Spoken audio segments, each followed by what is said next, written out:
Yes, he came in and spoke. Exactly. I had met him. Well, thank you very much for asking me to come and speak at the Cathedral. I'm quite nervous. I haven't spoken publicly for a long, long time. But my background is Irish, Catholic, and Jamaican. And I'm a mother and a grandmother, and I've done a lot of work on equality and justice, and effectively that's been all my life's work, from when I first demonstrated for Angela Davis when I got sacked from a job when I was 16. I've always been a very lucky woman, I think, because I've always been able to work doing what I wanted to do. And I was the Senior Community Relations Officer for Merseyside Community Relations Council, and then I went to work at the Liverpool 8 Law Centre, which is in the heart of Liverpool 8, and unfortunately through funding pressures has closed down now. After I ended up having to leave because I'd had a brain surgery and a brain injury. So if I'm a little bit hesitant when I'm speaking, that's more to do with that than the fact I'm nervous. I was asked to speak about what was happening in the 1980s, and obviously I need to put myself right in the middle of what was going on, and that was the 1981 riots.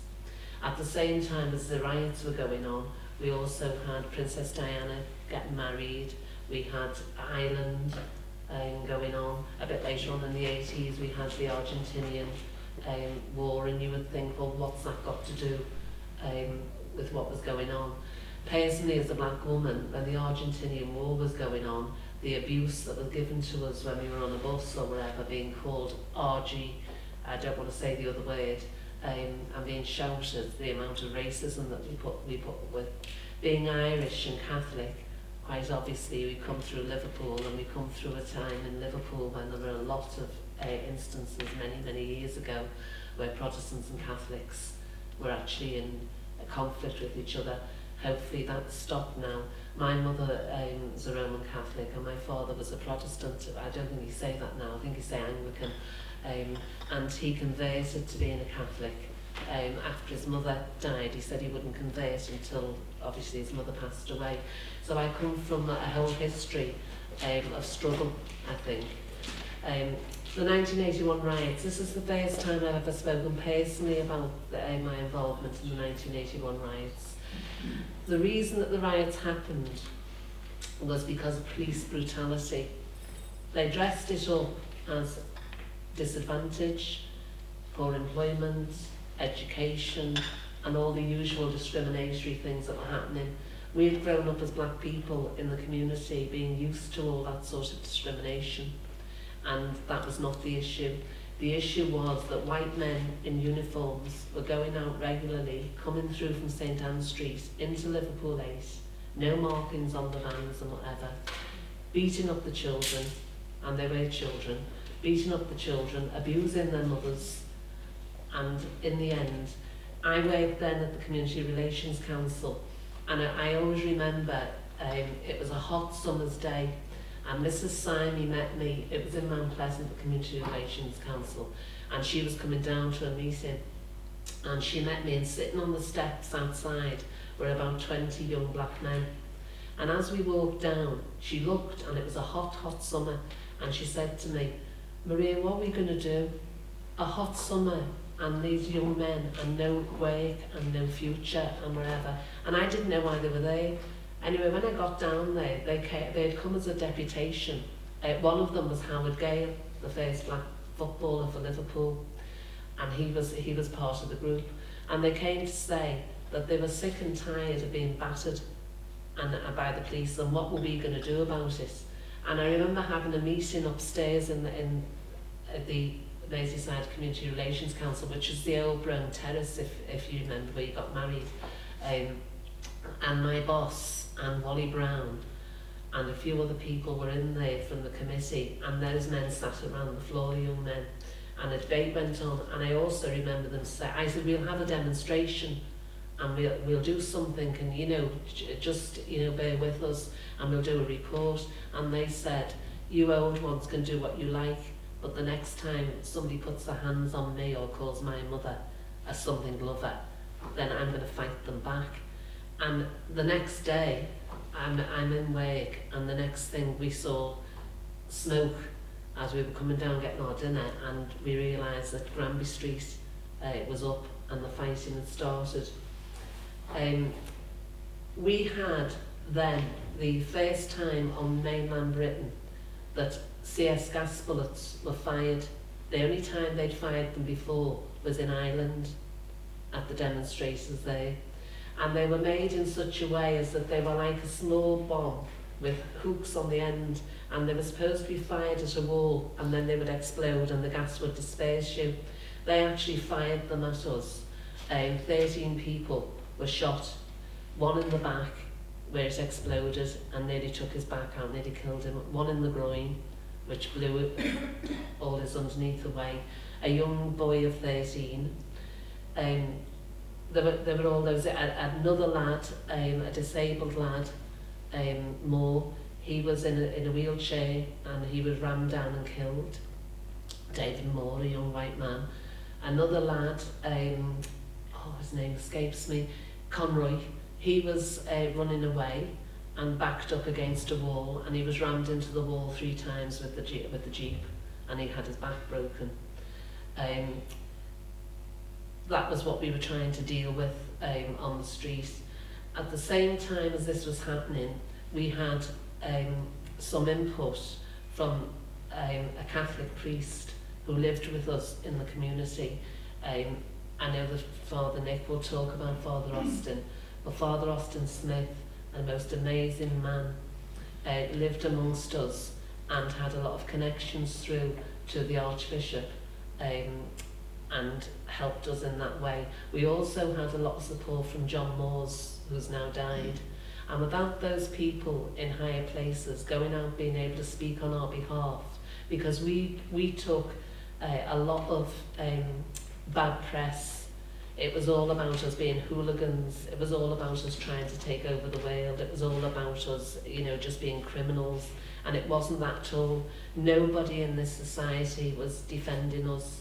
And it came to the point where we had to defend ourselves. The Hillsborough issue was going on at the time, a bit later on than that, and somebody from Hillsborough came to us to ask our advice at how they could go forward, and I'm glad to say that Liverpool 8 Law Centre, where I worked, eventually helped that campaign in a lot of ways. We still bear the discrimination from that riot. Every time that you hear something coming on the radio, we're not allowed to have our history. What happens is they say, well, this has all gone on and we don't want to talk about 30 odd years ago. There's a massive injustice 30 odd years ago that's never been righted. Nobody has ever, they wrote a Gifford report and they took evidence. They never really took evidence about what the real causes were and how that was going to be addressed. And we've always been left with the stigma that it was our fault that we dragged Liverpool down, and we didn't.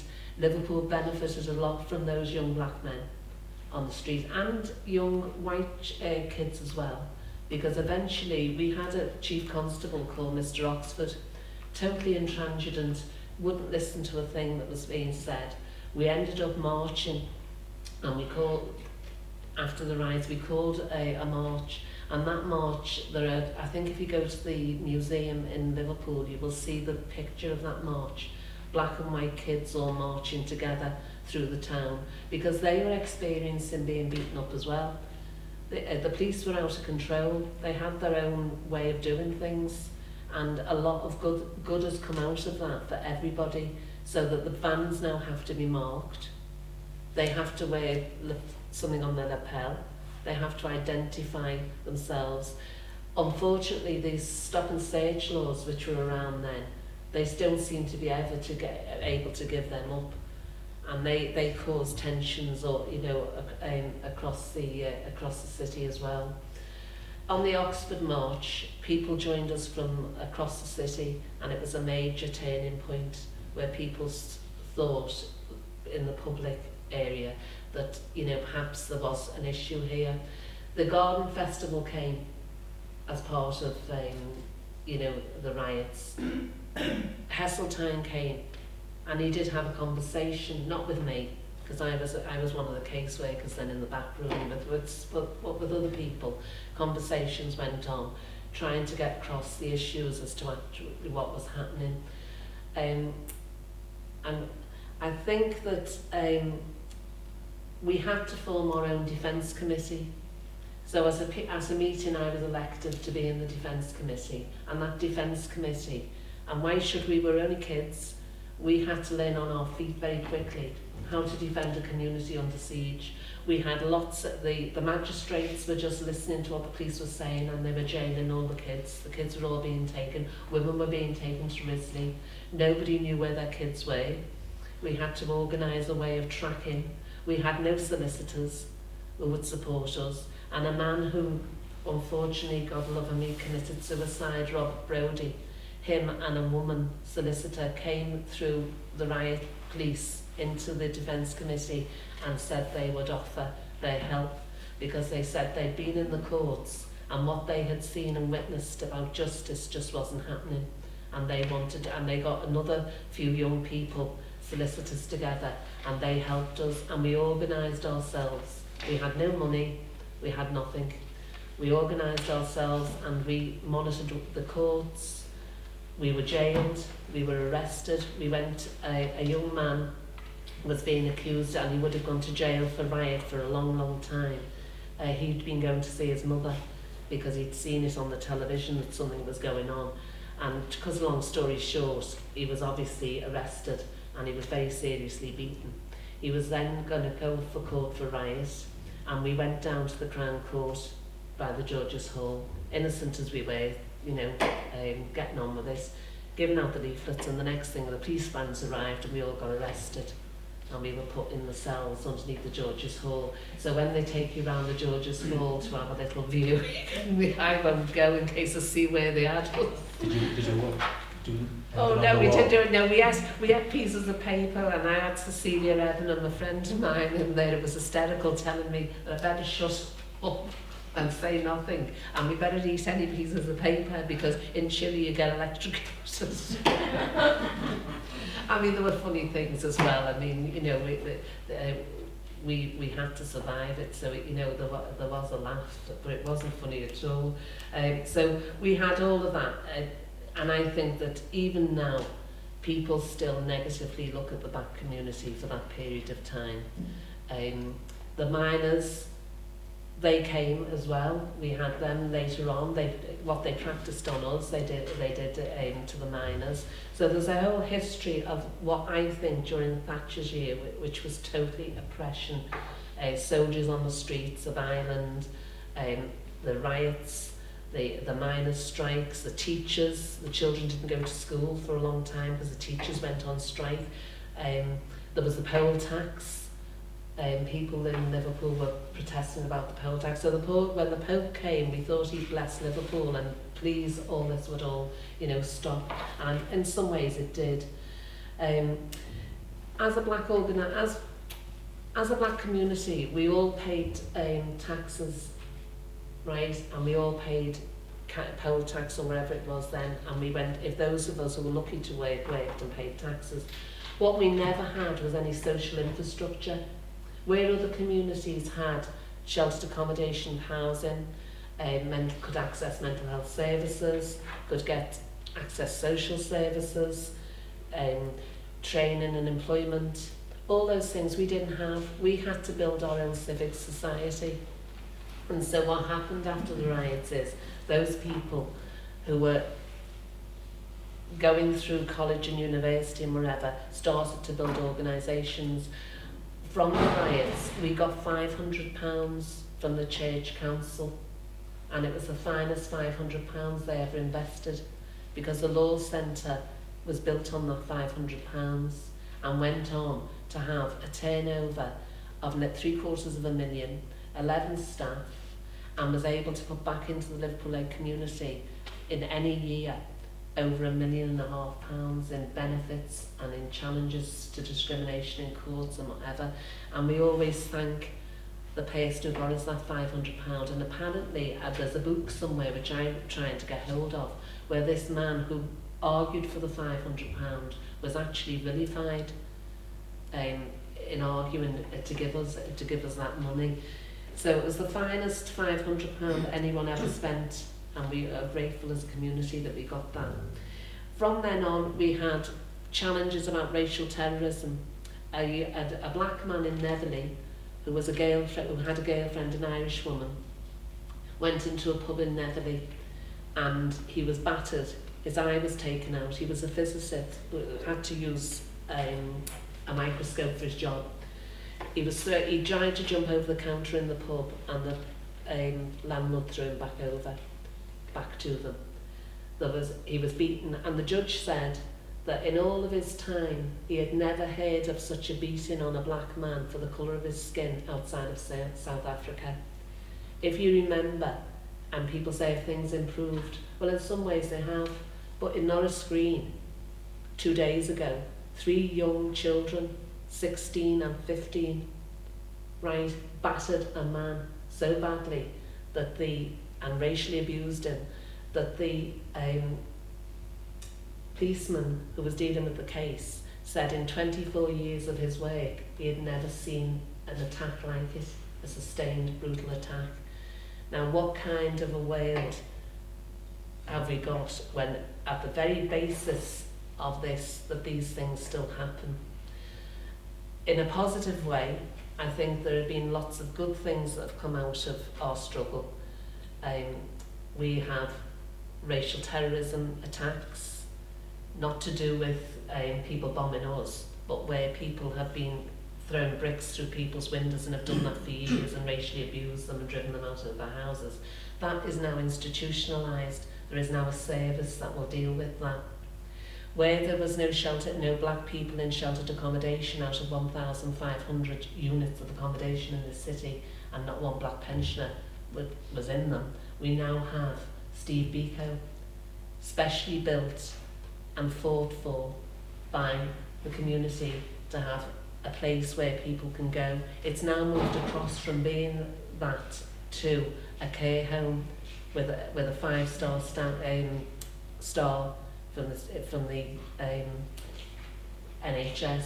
So in lots of ways, in terms of mental health, then that we have Mary C. Cole House, which was set up by the community to help people with mental health problems.